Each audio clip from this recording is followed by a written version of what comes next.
Habaib, dulu mereka yang nyium kakinya Mbah Hasim, dulu mereka yang nyium kakinya Mbah Khalil Bangkalan, dulu mereka yang ngemis-ngemis kepada Syekh Nawawi Tenara. Kita lebih mulia dari pengamu, nyata sudah. Makanya kita orang Jawa yang lebih mulia ini jangan mau jadi anak buahnya orang hina-dina kayak mereka. Mereka orang hina-dina, kita orang mulia. Kita turunan sultan, kita turunan sunan-sunan, kita turunan daripada raja-raja Majapahit. Orang Eropa dulu itu takut sama orang Indonesia. Kok sekarang kita mau tunduk pada orang-orang yang gak jelas asal usulnya? Tidak ada lagi. Sekarang zamannya adalah zaman kebangkitan kiai-kiai Nusantara, kiai-kiai kampung yang harus kita muliakan.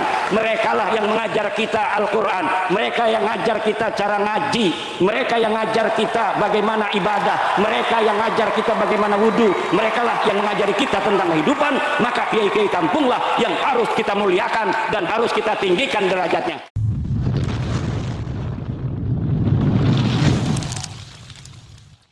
Jangan mau ditakut-takutin. Kalau nggak cinta sama aneh, cinta sama keluarga Belawi, maka ente tidak akan masuk surga karena tidak akan dapat syafaat dari Injil aneh Nabi Muhammad. Sebenarnya dia juga nggak yakin itu dia cucunya Nabi Muhammad itu. Sekarang itu dia nggak yakin orang dia udah ke DNA, bukan kok. Tapi si Kibin ini aja yang masih yakin orangnya aja udah nggak yakin. Kibinnya masih yakin, Kibin. Susah jadi Kibin itu. Kibin kapan tobatnya? Nah, kita doakan. Kita bukan kebencian. Kita bukan kebencian. Kalau mereka yang ngaku-ngaku turunan Nabi itu tidak ada kaitan dengan kezaliman dari pengakuannya, biarin aja. Gak bakal ini ada ribut-ribut begini. Ada orang yang penasaran seperti saya bahwa dia bukan cucu Nabi. Gak mungkin kalau mereka semuanya baik-baik semua. Ngaku turunan Nabi misalnya. Setiap punya uang, ketemu orang dia kasih 100.000, ada ketemu lagi 100.000, ketemu lagi, itu mengangkat nama Nabi Muhammad. Ya Allah, dasar cucunya Nabi. Ketemu orang ngasih uang, sepasar uang dibagi semua sama dia. Masya Allah, Nabi Muhammad terima kasih, kau telah membawa cerah keimanan kepada kami. Engkau juga menurunkan keturunan-keturunan yang mulia, yang bagi-bagi duit terus pada kami. Begitu, walaupun palsu dia. Betul apa tidak? Mengangkat harkat martabat Nabi Muhammad SAW lebih tinggi lagi. Tapi kalau model-modelnya ngaku cucu Nabi nggak pernah sholat, katanya putra-putri Fatimah nggak sholat juga, dijamin masuk surga. Kan malu-maluin Nabi Muhammad. Ngaku cucu Nabi, ada apem punya orang diambil aja. Allah. Minum-minuman keras, mabok, nyolong motor, gawir, nyolong apa namanya tuh akuarium. Ada di Lampung nyolong akuarium, di Banyumas nyolong keramik 200 meter material. Dia bawa mobil losbak ngambilin keramik, bukannya bayar, bilang Habib Anu, emangnya ini material siapa? Dapat keramiknya bukan dapat beli apa?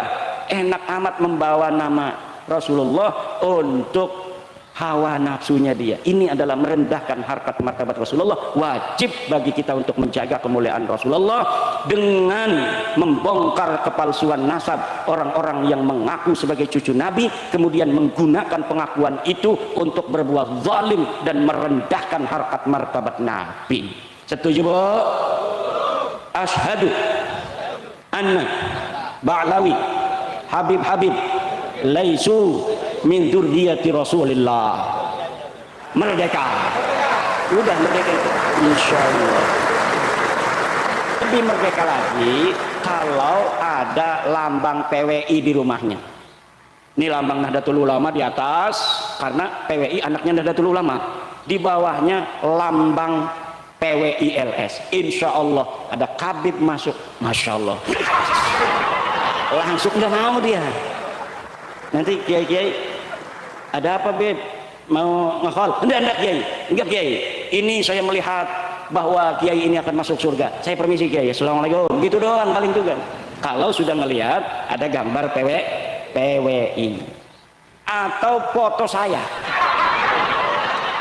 Kalau belum punya gambar PWI, foto saya aja dipasang. Jangan fotonya Gus Yahya. Nanti kalau fotonya Gus Yahya ada Habib masuk, ini husnudon ini husnudon nih, alhamdulillah nih. Kalau yang husnudon kan masih bisa dibohongin, ini husnudon. Saya kirimin itu, saya pernah ngomong begini di Lampung, Videonya saya potong, saya kirimin ke Gus Yahya, ketawa kali dia di sana. Kalau yang ada foto saya, insya Allah nggak berani. Itu para habaib itu dawir lagi.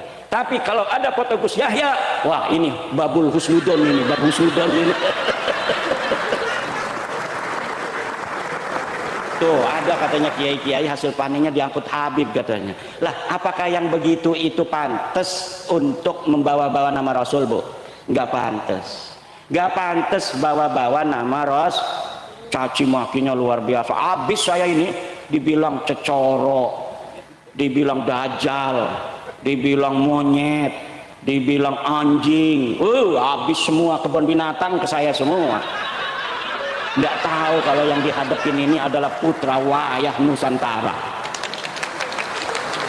Ini saya mendapatkan ini, pusaka-pusaka ini banyak sekali dari orang-orang yang mempunyai mata yang lain selain mata kepalanya.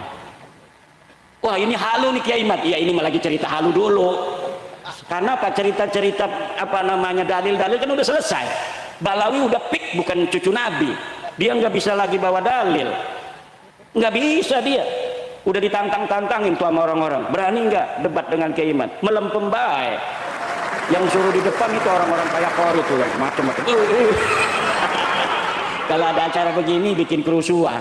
Paling begitu doang, lama-lama ditangkap polisi juga tuh orang begitu. Lama-lama ditangkap polisi. Kenapa? Karena dia mengganggu acara orang lain. Pengajian itu dilindungi undang-undang, dia ganggu. Kalau polisi kesel itu bisa ditangkap itu Pak Kori itu. Orang lagi ngaji Gus Abbas kemarin disuruh pulang, dilempar-lemparin. Itu kalau polisi sudah kesel orang-orang begitu ditangkepin karena sudah melanggar undang-undang Indonesia. Ibu bapak hadirin ma'asyiral muslimin rahimakumullah. Itu intinya Bu ya. Ibu ini keturunan ke atas orang mulia-mulia Bu. Jangan rendah diri kepada orang-orang begituan. Mereka bukan siapa-siapa. Mereka tidak lebih mulia daripada kudungnya ibu-ibu. PWILS punya kaos yang keringetan itu lebih mulia dari seluruh jubahnya para Ba'lawi. Lebih mulia orang-orang Nusantara. Orangnya jujur, sopan santun, nggak enakan sama orang. Orang-orang begitu itu berpahala. Kiai tadi, Kiai itu, Kiai Ibrahim nih, biasanya kalau bukan acara begini mimpin tahlilnya panjang. Saya tahu itu. Kenapa? Kiai kita itu begitu nggak enakan. Ini lagi acaranya banyakan orang. Udahlah, yang cepat aja supaya kebagian waktunya. Supaya nih dari Banten tamu kita ngomongnya banyak. Saya berharap baca zikirnya banyak supaya saya ngomongnya sebentar. Ternyata marifatullah. Orangnya itu nggak enakan. Itulah orang Jawa. Orang Jawa itu nggak enakan. Aslinya orang Jawa itu nggak biasa nyaci orang. Kita ini sekarang nih ngomong-ngomong kejelekan begini karena harus dilawan. Cangkem elek ya dibalas cangkem elek. Kalau cangkem elek dibalasnya husnudon, habis kita. Makam-makam sudah diganti semua. Wali-wali kita sudah kalah semua. Gresik itu kan Sunan Giri, Sunan Gresik, Sunan siapa lagi tuh di Giri banyak. Sekarang yang besar itu Balawi. Kapan datangnya dia? Tahun 1900. Ngapain aja dulu? Ya ngajar ngaji. Lah ngajar ngaji mah kiai juga semua ngajar ngaji. Lah ngajar ngaji doang. Perang kagak? Kagak. Mati di medan perang kagak? Kagak. Lalu hebatnya apa? Ya hebatnya dibesar-besarin. Nih Ki Ageng Purwo juga bisa aja kita bikin YouTube, 20 YouTube Ki Ageng Purwo Waliullah. Kalau malam Jumat ada jam 8 itu ada di Bojonegoro. Tapi kalau jam 12 itu sudah ada di Aras. Allah. Itu 2 tahun aja begitu. Udah orang percaya. Itu Pekalongan bikin YouTube-nya banyak, karomah para wali, lihat itu banyak di YouTube. Dia bisa jalan di air, udah 4 tahun jalan di air. Ada ulama-ulama jin datang segala macam. Banyak bikin YouTube, bikin konten kreator keramat-keramat supaya dianggap rajanya para wali. Kenapa sih Allah kok yang bohong-bohong begitu tapi dibiarkan aja? Ya begitulah cara kerjanya Allah Subhanahu wa taala untuk melihat mana sih hati-hati yang begitu waspada, mana yang mudah dibohongi. Maimun Al-Qaddah itu 200 tahun ngaku cucu Nabi, baru ketahuannya setelah 200 tahun. Mulia dia, semakin ngaku cucu Nabi semakin bohong semakin mulia. Anaknya jadi raja lagi, cucunya jadi raja lagi, buyutnya jadi raja lagi selama 200 tahun. Tapi kebohongan tetap kebohongan. Ulama bangkit di bawah pimpinan Salahuddin Al-Ayyubi. Dulu Salahuddin Al-Ayyubi ini hanya seorang panglima perang dari Imaduddin Zangki. Jangan sembarangan, ini pimpinannya namanya Imaduddin. Imaduddin Zangki punya anak namanya Nuruddin Zangki, tapi belum berhasil. Berhasil pada saat siapa? Salahuddin Al-Ayyubi yang memimpin. Saya namanya Imaduddin, adik saya Nuruddin meninggal dunia. Nisan saya Salahuddin, lengkap semua itu ada. Kalau Ansori ini nggak pakai din. Kalau pakai din Ansoriuddin. Karena kalau orang Banten itu yang nama din itu banyak sekali.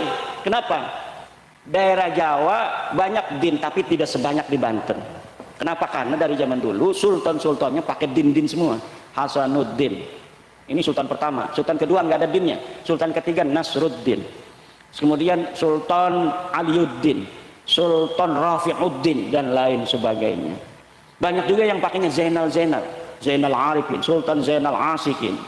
Ada yang pakai Muhyiddin, pakai din juga tuh Sultan Muhyiddin. Terakhir Sultan Sofiyuddin. Nah itu ciri-ciri nama-nama khas Banten. Nah, ini ibu bapak kita harus menjaga sejarah ini. Tanah ini tanah pusaka. Dulu leluhur kita menjaganya luar biasa dengan darah dan air mata. Tidak boleh hasil kerja keras daripada leluhur kita kemudian dihapuskan begitu saja sejarahnya dengan disisipkan sejarah-sejarah palsu untuk kemudian dikuasai. Nih, kalau di Ngelumber apa namanya? Ngelumber dibangun makam Habib. Palsu misalnya. Syekh atau Habib Ahmad As-Segaf. Wafat 1700. Dimerekin penyebar agama Islam di Ngelumber. Walaupun hanya sederhana begitu, lama-lama kiai-kiai kita yang dulu ngaji di Mbah Hasim, ngaji di Mbah Khalil, hilang semua peran-perannya, bahwa ini yang betul-betul menyebarkan Islam. Nanti lama-lama ada anak KKN di IAIN, orang Ngelumber kuliah di IAIN, coba kamu ada makam keramat apa di desa kamu, tulis skripsi di situ. Wah, ini yang lain kan kiai-kiai kita makamnya nggak mau digede-gedein, di keramat-keramat, itu biasa aja. Akhirnya dia taunya yang palsu ini. Sejarah masuknya Islam di Ngelumber oleh Habib Ahmad As-Segaf tahun 1700, padahal bohong. Itu yang akan terjadi. Kenapa? Cara untuk menghancurkan bangsa dan menguasainya, pertama rubah sejarahnya, lalu hapus sejarah dan hubungan mereka dengan leluhurnya. Seakan-akan mereka hanya tahu mereka orang-orang budak, orang-orang awam yang mudah untuk ditundukkan. Satu generasi itu semua bangsawan-bangsawannya akan menjadi kambing. Generasi ketiganya sudah akan menjadi bebek. Itu orang Eropa yang nulis begitu. Jadi para politisi Eropa itu cara dulu menjajah bangsa Indonesia, Malaysia, terus di Yaman, segala macam itu. Itu caranya dia kuasai secara ekonomi, kekuatan militer, agar dia selamat menjajah di situ ratusan tahun. Sedikit demi sedikit bangsawannya ditundukkan dengan sejarah palsu. Nah, kemudian diciptakan sejarah ini, disiapkan. Ketika masih hidup ini bangsawan pertama, pastikan dia akan melawan. Ini diumpetin dulu bukunya. Kalau sudah mati semua satu generasi, generasi kedua anaknya ini dikasih sejarah ini. Ini dulu, ini kan ditulis ketika ayah kamu hidup. Ketika ayah kamu hidup, ayah kamu kan nggak ngomong apa-apa. Setuju berarti dengan kitab ini. Padahal ayahnya itu nggak tahu kitab itu. Kayak sekarang Mbah Hasim. Mbah Hasim dibawa terus kan. Dulu Mbah Hasim diam saja dengan Balawi. Nggak ada Mbah Hasim ngomong bahwa Balawi bukan cucu Nabi. Padahal memang nggak ada urusannya Mbah Hasim dengan nasab Balawi itu. Karena dulu nggak ada yang ngaku-ngaku kami cucu Nabi, di dalam tubuh kami ada darah Rasulullah. Zaman Mbah Hasim nggak ada yang begitu. Semuanya cium tangan sama Mbah Hasim. Semuanya di kakinya Mbah Hasim semua itu para habaib. Sekarang aja kiai-kiai kita nyium kakinya habaib. Dulu mereka yang nyium kakinya Mbah Hasim. Dulu mereka yang nyium kakinya Mbah Khalil Bangkalan. Dulu mereka yang ngemis-ngemis kepada Syekh Nawawi Tenara. Saya punya suratnya Utsman bin Yahya ngemis-ngemis kepada Syekh Nawawi Tenara. Ngemis-ngemis. pengen diberikan sebuah tanda tangan oleh Syekh Nawawi Tenara agar kitabnya bisa dicetak di Mekah Al-Mukarramah. Syekh Nawawi tidak mau. Kenapa? Nggak bermutu kitabnya. Kitabnya tidak bermutu. Nggak bisa kita model begini dicetak di Mekah Al-Mukarramah. Nggak level punya kamu itu Usman bin Yahya. Begitu.